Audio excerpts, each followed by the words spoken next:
forgiveness, let us rejoice and be glad that we're in it and that we got through that snow. Fortunately, out here, we don't have a lot of snow, but New Westminster, it snowed in on some of the hills, and our speaker today and her accompanist, manager, arranger, partner, and husband cannot get here. So you're going to be putting up with me today, so welcome the people online. Welcome all of you, and I say God bless you, and so do we, and just give your neighbors a hug and tell them they're glad that they got here.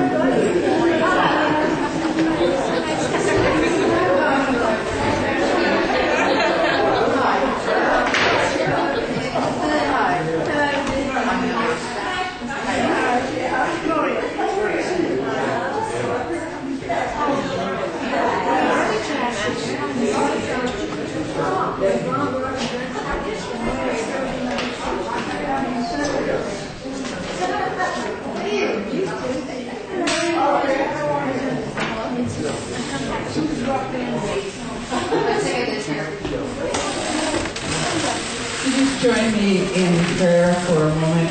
Heavenly Father, we thank you for allowing us to be here today and to bring the joy and the love from you to everyone we meet. We ask that you will guide and protect those people that are on the road today, that they may get safely to and from where they are going. And we ask you to please bless the ones that are here and give us the courage to continue on with our service. Amen. Well, this is a bit disappointing because we are supposed to be having the duo that's known as Off the Hook, Cheryl Swain, Reverend Cheryl Swain and her husband, who professionally entertain, and they were all excited about coming. They're even coming to our house for lunch, but unfortunately it isn't nice in New Westminster, and they couldn't get up the hills there, so they phoned and said they felt a little bit bad about that, but they will be coming on the 9th. I just switched times with them. So you're going to listen to Reverend Barb Leonard this morning, who was supposed to be a chairperson, but now I'm chairperson and speaker. So there you go. We'd like to welcome everybody here that acknowledge some of the people that are in the congregation, Reverend Gloria and Martin Bruff and Joyce Slayman. Thank you for coming and joining us. And two of my ministers in training are here, Lynn White, and of course our coordinator, Maureen Lum, who does a lot of work in helping us keep the service going. So we thank them for being here. We'd like to now ask you to, what's supposed to be on your program, a medley of music. And no, I am not going to sing. And no, I did not bring my guitar. So, unfortunately, we are going to have to go to, is it number 25? It's number two. Okay? He's got the whole world in his hands. And you're going to get me some energy up here. Get me going, because I'm going to have a great pleasure of speaking.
here we are. We don't know what we're speaking about, but then half the time my husband will tell you, I don't know what I'm talking about anyway.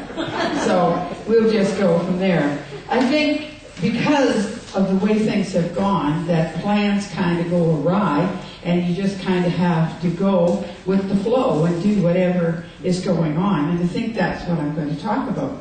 Because sometimes the plans of mice and men sometimes do go astray, don't they? And we don't always get our way. And so you have to kind of pick up your socks, pick up the marbles, get back in the game, and just keep that energy going within your heart. Now, I wrote a song, and the gal that was coming to be our guest speaker today, and her husband recorded it. It's called God Has a Dream for Me. And in the song, it says, God has a dream for me if I'll let it be. And God has a dream for me if I'll really listen. And so the thing is that in a lot of cases, we want to have our dream, not necessarily listening to what God's dream is for us. One of the other things it says in the song is that sometimes old dreams fade and die. And all of us have had that happen, haven't we? Either for some reason or other, things have gone to the point that the dream has gone past its time. Maybe it was having children, raising a family. You had this great, wonderful dream, and the children have left home now. And so you have to look at God had that dream, and when they fade and die, you have to know that God has another dream for you. So you have to get out there. Sometimes it will be death that will take someone away from you, and you can't go and crawl in a hole, suck your thumb, and cry and be melancholy and spend the rest of your time just internalizing. We have some really dear, wonderful people in our congregation that have lost loved ones that are very close to them. And that has been a difficult thing, but you know what? They've picked up the game and they've got back into it. They know that the loved one that has passed into spirit wants them to continue on doing the wonderful things that they always did when they were here. Sure, we have to change things. We have to change the way we do things sometimes. When I was young and I was a teenager and I was out there in the world, I had an idea that I liked to go dancing. Well, sometimes I didn't always have a dance partner. So was I going to stay home and just say, well, I'll just wait until that person walks and knocks on my door and asks me to go to the dance? Or will I get myself out there in that target-rich environment and meet people? And that's what sometimes has to do. You have to take some responsibility. God can have a dream for you, but you know, if you don't put the time, energy, and money in investing in that dream, it's not going to happen. So I used to go off to this dance, and every Saturday night I would go to the dance, and I would meet different people at the dance, a lot of friends that were male and female friends that met there, and I'd walk in and they'd say, "Hi Barb, hey Barb, hi." And I would say hi and we'd go back. And then if I didn't have a particular date, I would get myself onto the bus and I would go home. And that was my plan. I'm going to go to the dance, I'm going to have a good time. I work all week, I have responsibilities all week, this is something I love to do, so I'm going to go. And there was always some people at the dance that wanted to dance with you, and so never had to sit a dance out unless I chose to. Oh, okay, so that's fine and dandy. So sometimes I would get somebody ask me if I would go home with them. And of course you have to remember back in the 50s, I hate to tell you that's when I was a teenager, but back in the 50s, we didn't usually go home with men, we just met. So I would say, well, no, you come to the dance a few more times and I'll get to know you, and then maybe I'll consider going home. Well, the first I started going to dance, I was 16 years old. I'm not too keen about getting in cars with some guy, even if he's an 18, 19-year-old, and not know if he's going to get me to the destination we started out for in the same condition I started out. So my dad followed us home from the dance. Little did this gentleman know that my father was following us in a car behind to make sure, after I met him about 6 times at the dance, that the fellow did take me where he said he was going to take me, and that if I had any problem, I could just flag my dad, and he'd be right there. So I had a plan. See, I had a plan. Everything was planned, and I was going to know about this person, learn about them, and I was going to be sensible. Because I was 16 years old, didn't quite really know what it was like to be out there in that big wide world. So that was one of the plans. And as time went on, the plan was that I would have different dates, and eventually I would go out with them. And I thought I was in love with some of them, and some of them I wasn't. But one particular fellow, I was just my heart throb. He just made my heart jump every time I seen him. And he and I dated for the very long time. We did. We dated for a very long time. And then, because of the pressure of the dating scene there, and of course, the old thought was that you were supposed to stay pure and chaste to get married, you see. And of course, young men have those hormones running like crazy. So he went to find some outlet for his hormones, and he and I split. Well, there went my plan on that. I thought this was the love of my life, and I was going to be his wife one day. But he was out in the wide world, as they used to call someone to someone's. Well, every once in a while I would get a real serious boyfriend. And all of a sudden this fellow would turn back up on my doorstep. So it was almost like God had a plan that this guy would come into my life every time I got a serious boyfriend and create a problem for me. Because my heart was still going boom, boom, boom, boom every time he came in. So I really did think that God had a plan that somewhere along the line this was going to be the love of my life. He was a word that I hate anybody using now. He was my soulmate. In those days we didn't know that word. But I thought he was the one that was planned for me. Well, it so happened that, he was in the Navy, he went here and there, and he'd come in and out. And one day he came into my office, or I guess he'd come in the evening before and visited me, and then he had asked if he could borrow some money. And so it wasn't very much. I mean, it was not that much of a problem, so I had loaned him some money. And that evening, or the next day, he got the money, and then he came in a little later, and he had met my girlfriend in my office. And he said to me, "Do you think she'll go to the dance with me with my money?" With my money, he's taken my best girlfriend to the dance. Well, that plan was really going downhill fast. I can't believe that I still had my heart going thump, thump, thump. Young people, thump, thump, doesn't matter. It kind of takes over your consciousness. Sometimes it happens to older people too.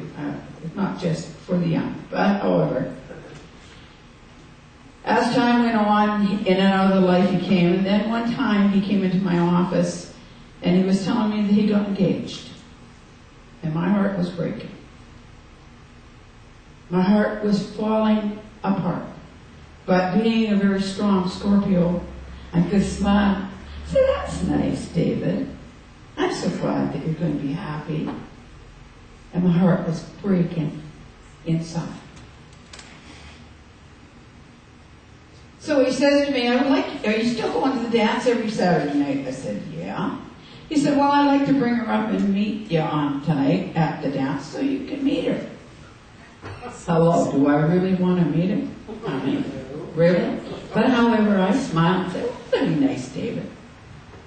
And I get on the bus going home, hold myself together through my jaw, and cry all the way home. Cry and wail all the way home. My heart's breaking. Here the plan is gone. The idea is gone. He's engaged to be married. This is it. This is it. I'm going to home and suck my thumb and cry on my pillow. Well, I get home and I suck my thumb and cry on my pillow on my aunt's shoulder.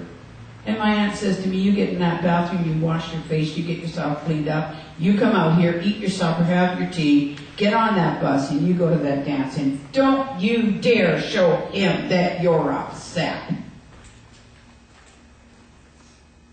Well, I did.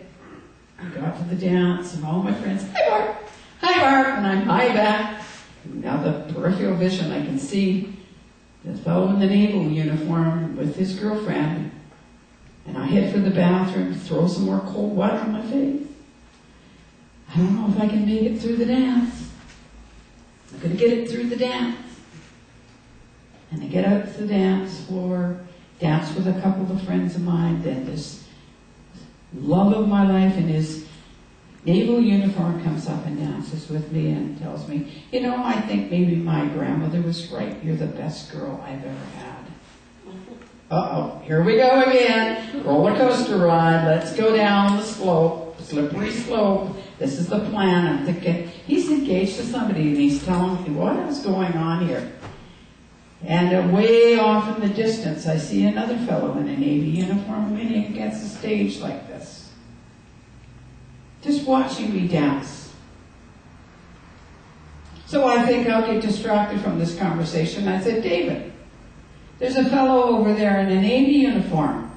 He must be one of your buddies, because he's watching us dance. And he turns around and said, oh, that's Ozzy. That's Ozzy.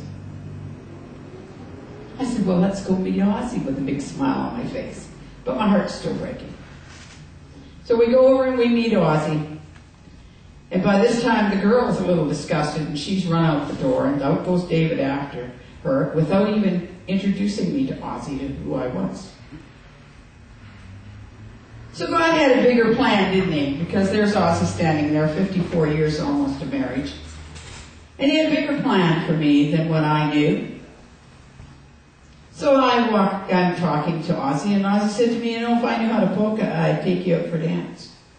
And I said, well, I can teach you. I was very flirtatious in those days. I said, well, I'll teach you. So he comes out on the dance floor, and after a few dances around, you know, and he's just dancing really good with his polka. He says, how am I doing? I said, you're doing fine. Oh, I said, except you don't turn as much as you should. Oh, really, he says. Unbeknown to me, his sisters taught him to dance. And not only did he turn in one direction, all women are used to dancing, but also taught him to turn the other way. So unfortunate thing for me to say that you're not turning enough, and it was this way and that way and this way and that way all throughout the dance. But the interesting thing with this is that plans sometimes go awry. And at the moment, you could be crying in your pillow, as I was. And many times I think how frail life is. Have you ever thought about how frail life is? What if? Let's what if here. What if, when I went home, my aunt had said, well, that rotten sod, I'll just take you to a movie and cheer you up. What if she had said, oh, you poor thing, I'll just give you tea and sympathy and listen to you whine all night. Do you realize the course of my life could have totally changed?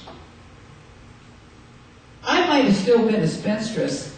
You know, I may never have got married because my aunt would have encouraged that, right? Had she been in that kind of frame of mind to encourage, oh, yeah, well, you know, that's what men are like, eh? And I got to tell you, that particular aunt really believed that. That's what men were like. They couldn't count on them. So it was surprising that this aunt told me to pick up my socks and get back in the game. So in your life here today, if there's some disappointment in your life, if there's some things going on in your life that have you kind of saying, you know, it's not fitting my plan, maybe it's time to stop and say to yourself, well, maybe God has a different idea. Why don't I just take quiet meditation and go forward? If I lost my job, maybe the losing of that job might have been the best thing in the world for you. Because it may give you the opportunity to go and do something that you wouldn't have done with the security blanket of that particular job. So you say to yourself, well, you know, if I wanted to make a change and I have a job, well, I can't afford to make a change. I can't afford to go back to school. I can't do that because I can't quit my job. And then all of a sudden the job quits. I can remember being in Seattle when Gloria and I both were down in different places in the States. And I think you were down at that particular one we were doing talks. I don't think it might have been in Seattle or Bellingham. I can't even remember. It was Seattle, I think, when Alex Patterson, when we went down, do you remember? And I did a lecture there, and there was Boeing had laid off hundreds of employees. And in that lecture hall, I said to the people, how many of you here have lost your job? Not by your own institution, just your job's gone. Up went about 3/4 of the hands, I believe, at that time. And I said, you realize that that might have been the best opportunity that you've ever had. Because Boeing paid big money. And you want to do something else in your life, but you're afraid of giving up that paycheck and go ahead and take the risk. Well, now the paycheck's gone. So now you can be creative. You can think about other things you might want to do. You might want to go into business for yourself. You might want to go back to school or whatever. And after the talk, I had a number of people come up and talk to me, but this one young woman that had a small family, she was 40 by herself, she said, that's really encouraging to me because I have always wanted to go back to school and do my nursing. But I didn't feel I could do it because I couldn't give up that job. But now I'm going to be able to do it. And I said, great.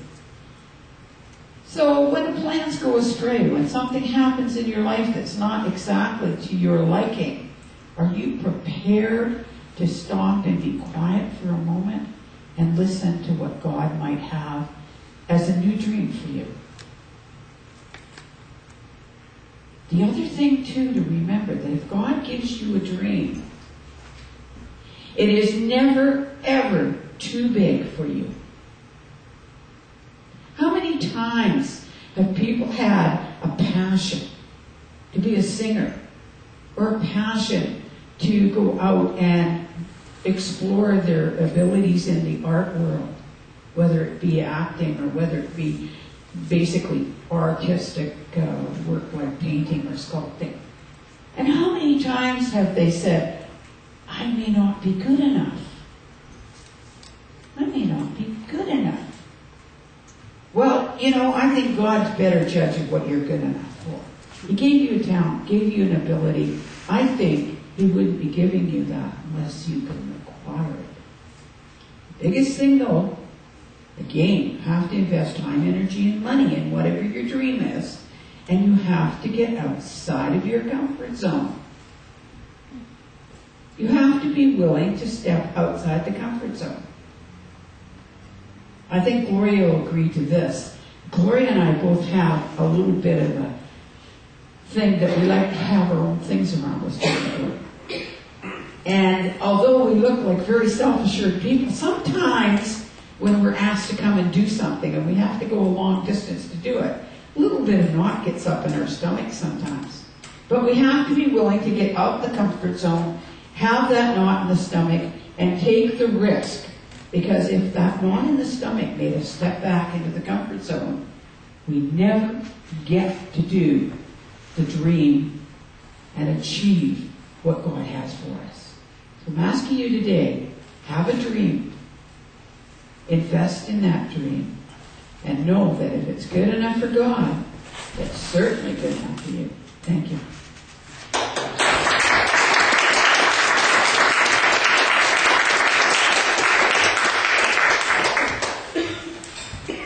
Now I'm chairperson.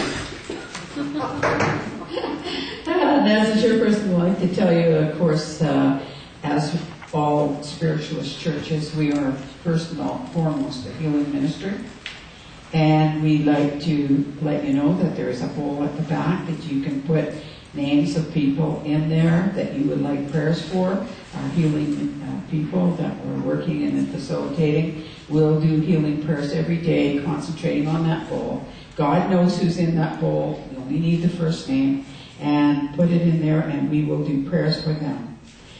We also have an area in the back there. Our healing facilitators will come back there and do hands-on healing if you choose to have that done. And otherwise, just remember that where you put all the energy together, 1 times 1 times 1, it's 10 times each time until the infinity of the energy that we can draw through the healing. So just sit back and relax and do the meditation, and we will ask you to move to the back with the healers, please.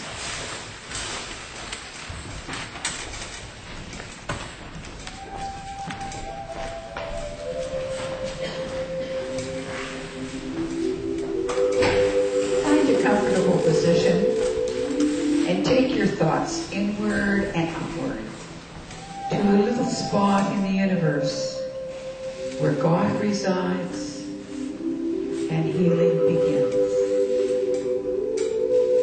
Allow the energy to move through the tips of your toes, moving upwards, swirling around and round the body, and allow it to come up through the top of the head and flow over the body like a gentle summer rain.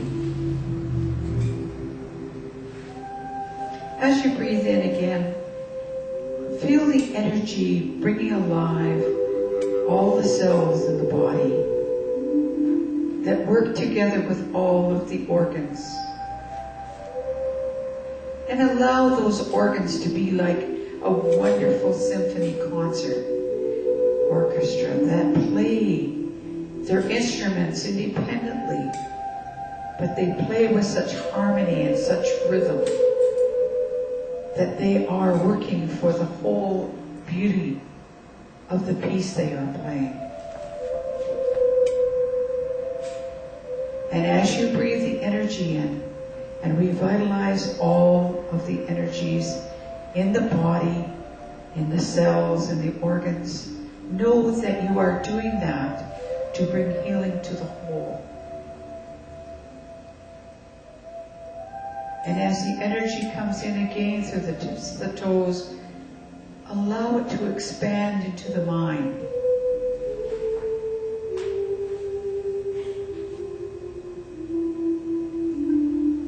Let the mind open and be receptive.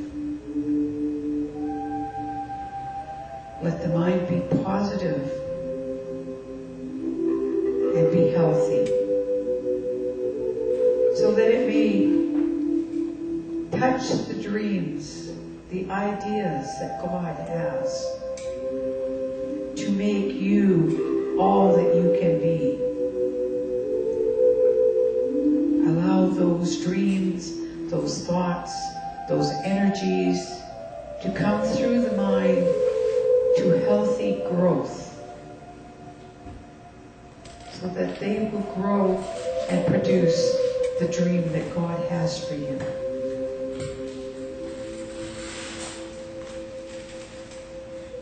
Breathing in again, allow yourself to come in touch with the Spirit, that part of yourself that is always perfect. And allow the Spirit to communicate to the mind and the body what it needs for this journey that it is having in this physical existence.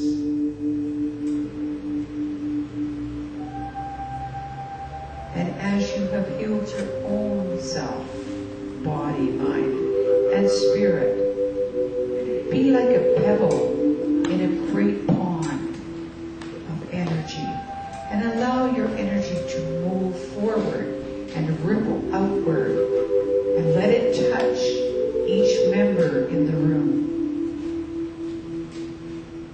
And joining together, allowing the energy to draw through everyone to facilitate the healing.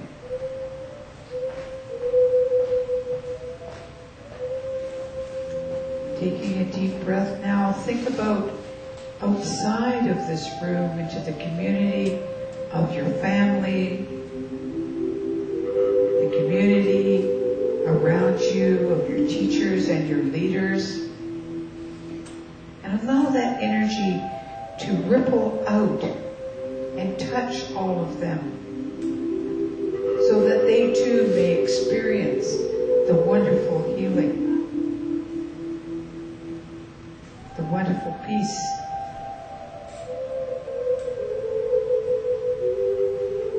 Allow that energy now to go forward into the world and not only touch the world's leaders, but to touch the animals, the vegetation, the waters, the atmosphere, so that they may be healed. And let us be thankful to the animals and the vegetation and the minerals that give of themselves and serve us so greatly and feed us so well.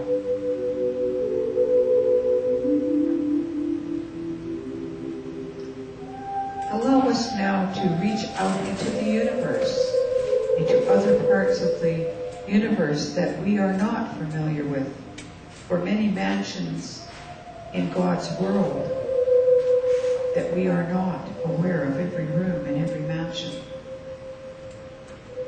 But we send love and we send caring, for God promises us that love and healing is never ending. And all we need to do is ask, and the energy will follow the intention of the thought, and the healing will begin.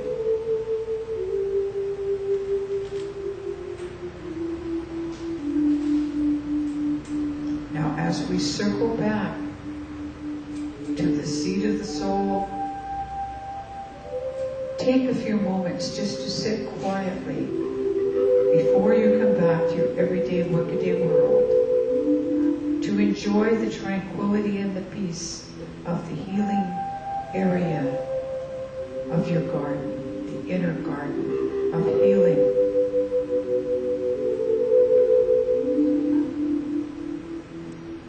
And know that you may visit here at any time, and God has promised the love and the healing is never ending. So open your hearts, your mind, and your hand.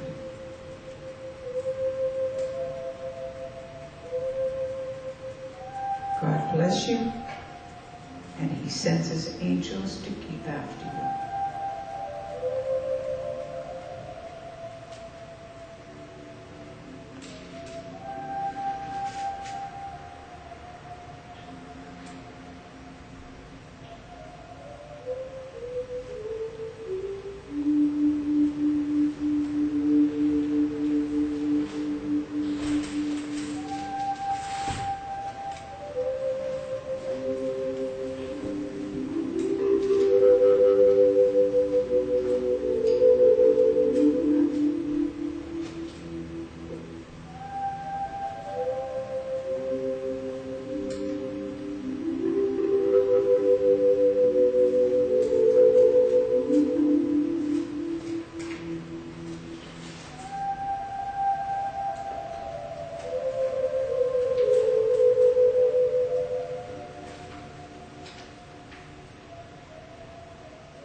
For helping, and we ask that each and every one of you remember that healing that comes through you goes to each person that you meet. So you keep a very positive energy around you. You will pass that energy from God to each person that you meet.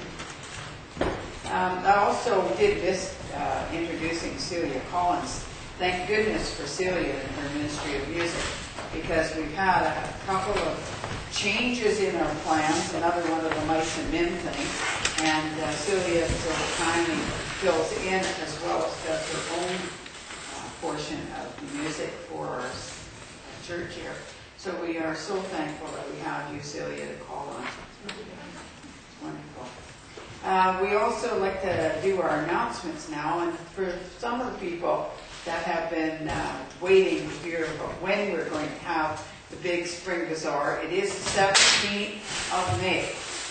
We have a couple of flyers on the table, but that was supposed to be given to some people that would be coming in from Burnaby. You can take them home if you like, but it's a little further away. If any of you are crafters and like to have a craft table, though, it's time to let you know that get your crafts ready, book a table. We will have about 10 tables. We also are having a magician, so we're going to have music, magic, and mystic at the Spring Bazaar. So there will be a little tea room where readings will be done, just little mini readings in the tea room. We are going to have demonstrations to an audience, but it will all be done at times. And we have a real treat because Rosemary Phillips is coming over from the island, and she's going to come back and entertain us again. And also the following Sunday, we'll be serving the church, and she's going to do some music for the children and present her book that's called One Seed, and she also has a CD. The kids join in. She has a great program for the children, as does the magician, George Cook, who is going to be coming, and he's with Magic for Children. All of this is going to be free for you coming and being able to do that. The readings, however, there will be charged for that. We will have a snack bar, and the proceeds of the jumble table, so if people have some stuff they want to donate to the jumble table and the bake table, will be the proceeds for the church, as well as the crafters will be paying for their tables. So we're looking really forward to you guys coming and joining us for that. I'd also like to announce that Reverend Gloria Bruck has a workshop. It's the 2nd, I believe, of February. Are you booked up fully yet? There's got one spot. One spot left. So if you really want to get into it, the information is on the table there. Gloria is here, and you can book your spot and maybe find out if she's going to be doing any later on. So do talk to Gloria about that, because she is a fantastic teacher and has, I've worked with her many times over the years. So do talk to her about that. That would be at the coffee break. And also about the other things that Gloria and Martin are doing now that they are kind of semi-retired, not really, just got new rubber on the tires so you can go further, right? Yeah, that's good. And other than that, I don't know that we have, of course, Derrick, our friend Derrick, Whiteskycloud, will be on the roster next Sunday. And the people that were supposed to be here today will be the Sunday after that. They'll be here on the 9th. So we just switched around a little bit. And we would like to know if there's any birthdays here. Have we any birthdays? Anniversaries?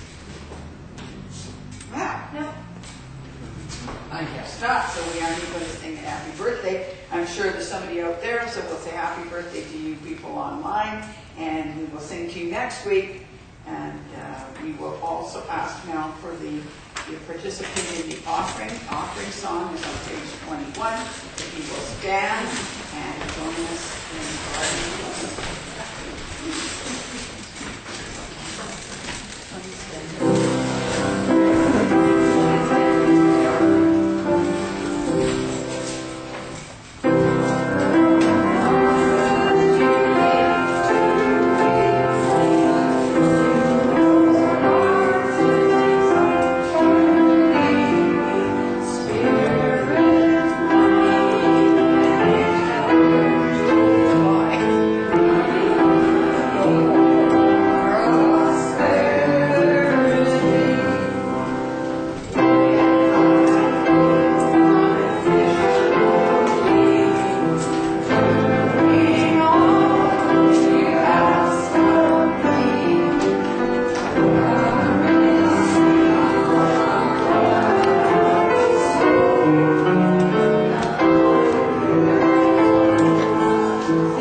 It's just like having a one-man band, isn't it?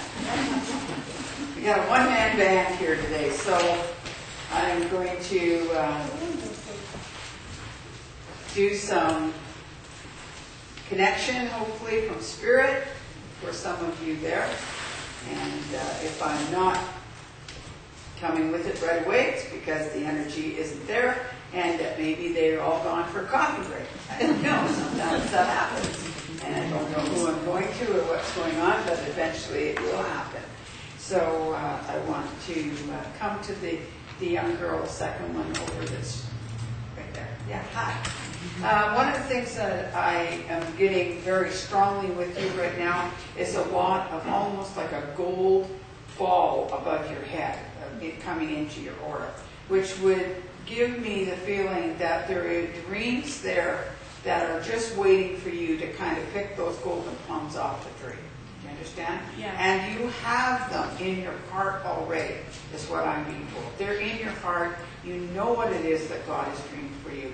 For all I know, the whole talk may have been for you to give you the encouragement to step outside of that comfort zone and start using those talents and those abilities that God has given you and the ideas that God has given you. And I really feel that it's very difficult for people to understand. We cannot read the future cut and dry.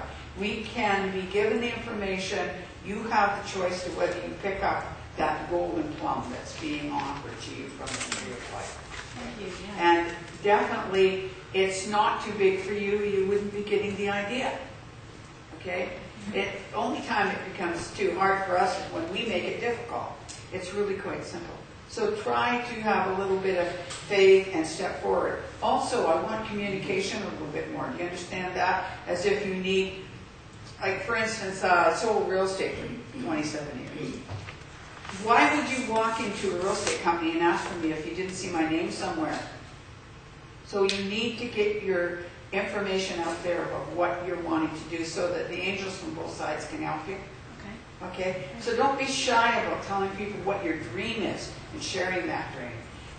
Don't share it with people that will throw cold water on it. If they throw cold water and say, well, it's good enough for God, it's good enough for me, and just walk away from that. Okay? But go with the people that are really encouraging you and go with what it is that's in your heart. Thank you. Okay? That passion that's there.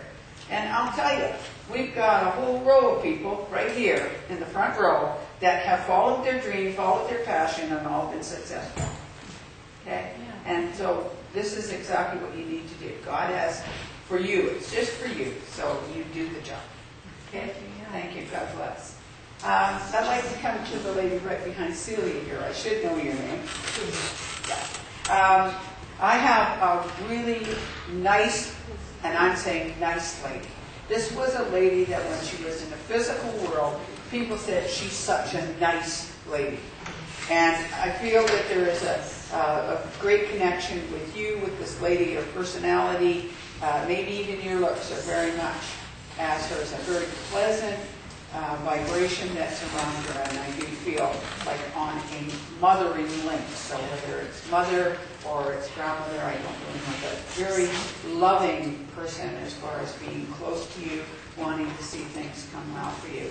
I'm also seeing your health being very good this year coming up and improving to the point that you're going to be like I was 3 years ago. I wasn't really feeling all that hot, and I didn't have the energy level, and I thought, what happened to my energy level? Somebody must have pulled the plug.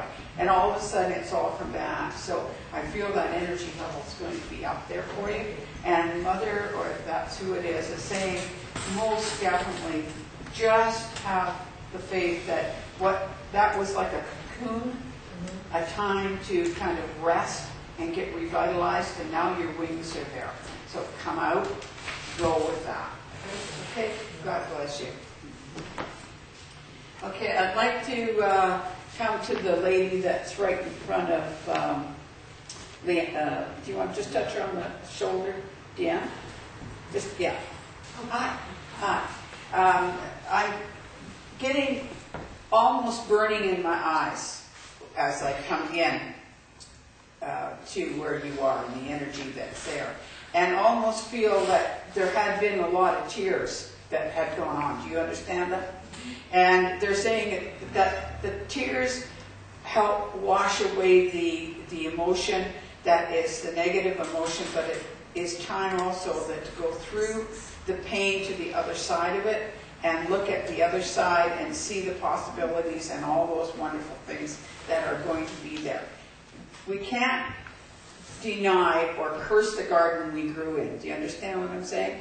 But we need to go and take what we have there and take that forward. And I see you stepping forward with that. It's been a tough struggle to take that step outside of that feeling, that emotional feeling.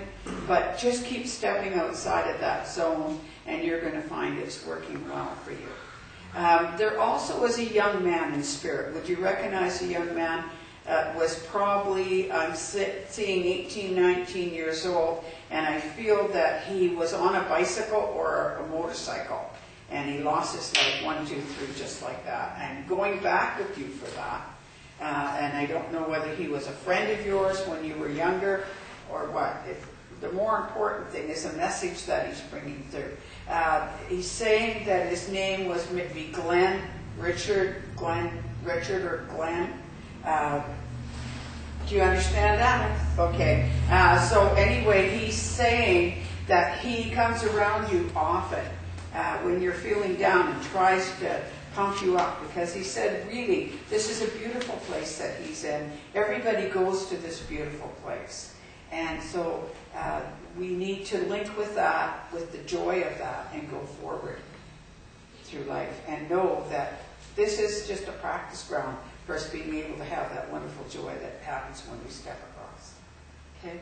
And you have things to do. You honor, he's saying, you honor those that have gone before you by being all that you can be. Okay? I'm glad you recognize who he was. I'm getting the two names and I'm like, that doesn't make sense. Is the name Greg? Pardon me? Greg, would that be the name? It could be. It's, you know, I'm just getting the two names and they're coming together as if it's two names.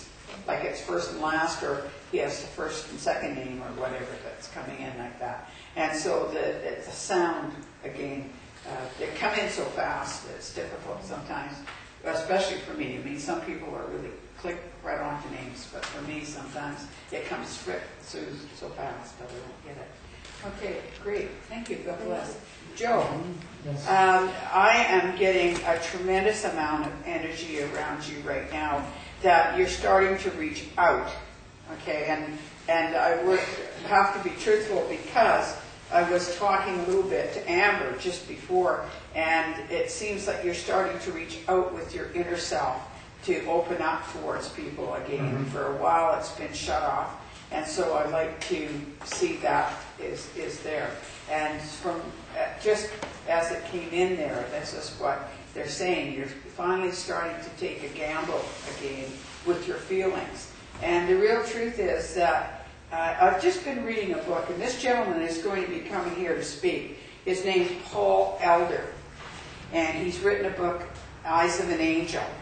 And in there, he talks about the fact that, you know how we used to say it's better to have loved and lost than never have loved at all? Mm-hmm. He's in this experience that he's having is what he's working with his workers, and they basically get him to understand that you have to let down some of those guards and even if it's going to hurt, if we get stung and we have to recover from that, it's better than not to have had the experience.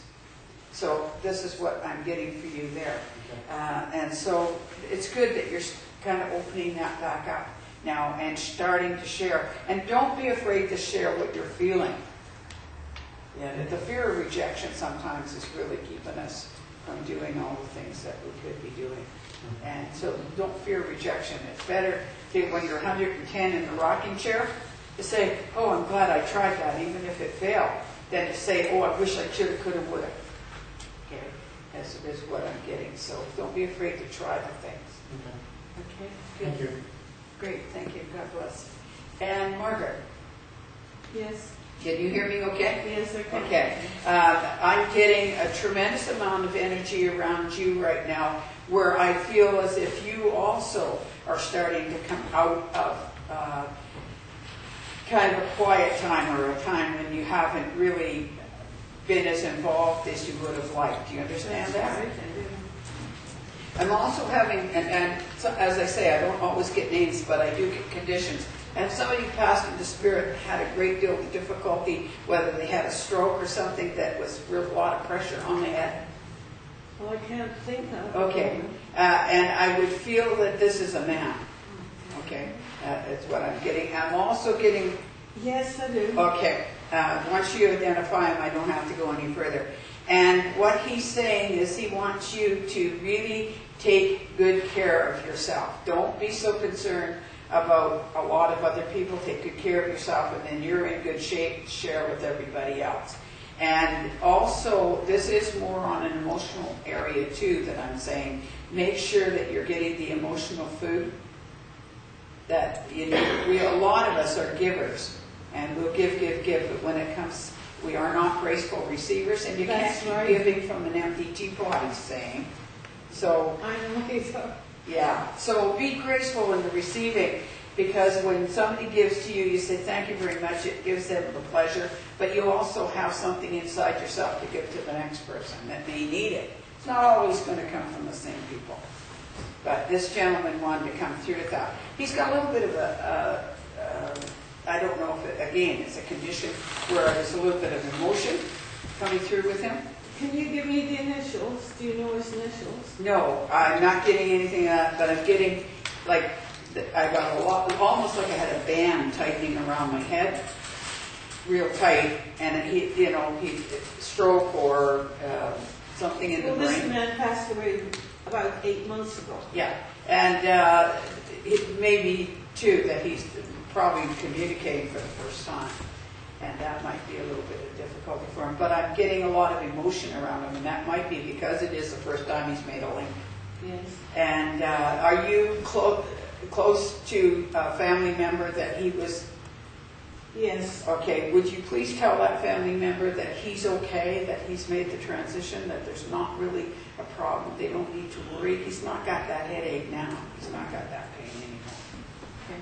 He just gives it to me so I can identify it. Okay, thank you. Okay, great. Thank you. God bless you, and I'm glad that everybody got through the snow. There we go. All right, now we are going to have our closing music at number 48. That's His Love. Everybody join us for coffee. And we'll say a little prayer as I come down here. Okay, Heavenly Father, we ask that as we take this energy with us that we're feeling here today on this bright day, take it home with us and give it to each person that we need.